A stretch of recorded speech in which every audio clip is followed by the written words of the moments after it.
चालू झाला का रेडिओ चालूच आहे त्यो चालूच आहे ना तुला दिसा वरून हे पडे दिसा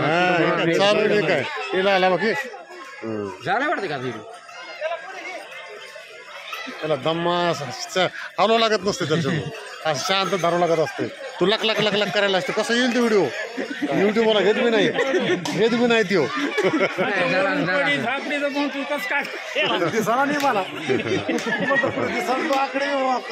त्याचं मोठं करायचं असलं नाही वाटी येते त्याची झाला मोठा असं असतंय ते वाजवायचं काम बंद केलं नाही बघा